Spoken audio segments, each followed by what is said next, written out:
Hi, I am Rosanna, and we are the masterminds. And in our group, we have Maribel, Jessica, Danae, and April.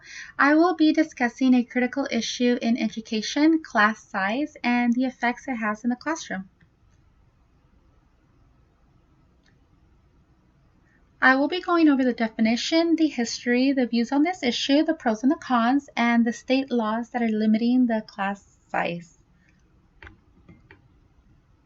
Let's begin with the definition. Class size refers to the number of students a teacher has during a period of instruction.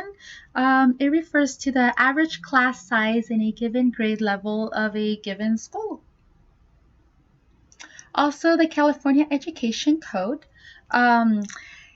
details the maximum class size, and it also penalizes districts with classes that exceed the limit that they have established.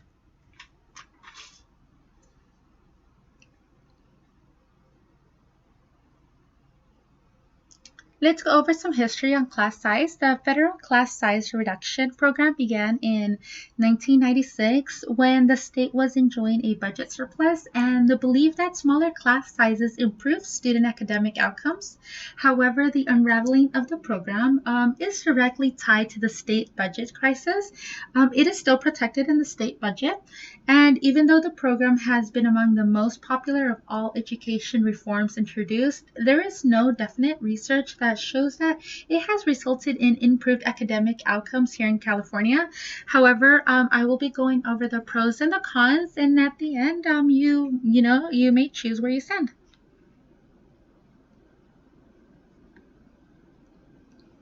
Here is a map of the United States and the state class size requirements.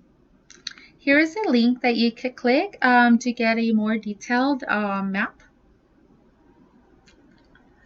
Class size is an ongoing debated educational problem, and many strongly believe that the small class as being best for all students, and the only argument in favor of large class size seems to be economic.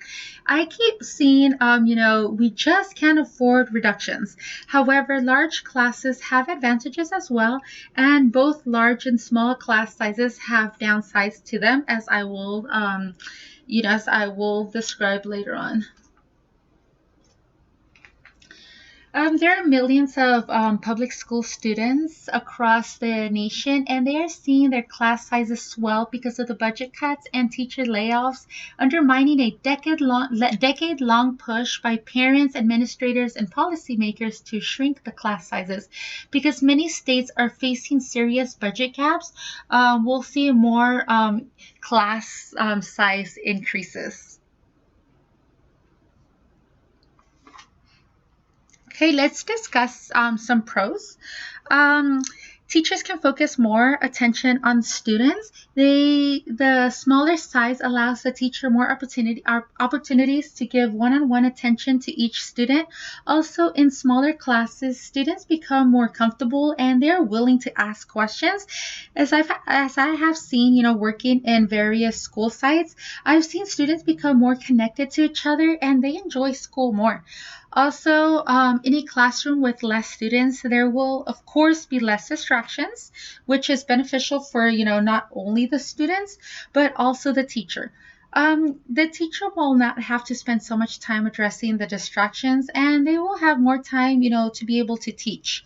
More individualized attention to help the students, better understand the subjects that will later on improve the test scores and their overall grades. So the academic performance, the personalized attention, and the long-term career success sounds like some pros on this issue. Now let's discuss some cons. There are disadvantages, such as the cost, requirement to keep the classroom size lower. But In California, here, it is mandated that the class size reduction, the schools need to hire more teachers, and they were forced to hire less experienced teachers or teachers without full credentials to meet the demand. Also, many districts had to add portable classrooms. I remember having some classes in portable classrooms, and they were there to accommodate the small classes that they were demanded to provide, and that came at a higher cost than they were prepared for.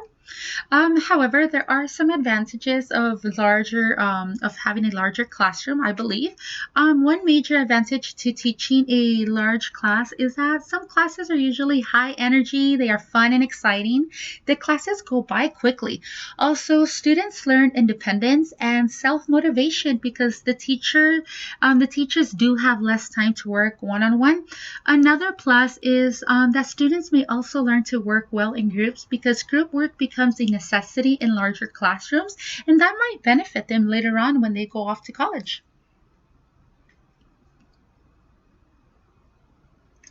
There are some state laws that are limiting the classroom size, and in 1996, California became the leader in class reduction. And the intent of these laws is to encourage the reduction of class size and the ratio of students to teachers. Um, As states and schools cope with the revenue shortfalls and ransack their budgets for savings, they must ask if class size reduction is a goal that they can actually afford. Um, Here in California, our home state, kindergarten average class size must not exceed 31 students and no class larger than 33 students. Also, for grades first through third, the average class size must not exceed 30 students and no class must be larger than 32 students.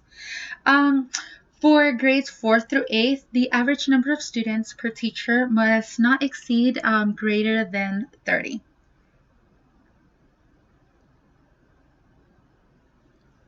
Here are two charts that demonstrate the average number of students per class. For the elementary level, typically, on pre-K through 5th or 6th grade. Here for California, the average number students per class is about 24.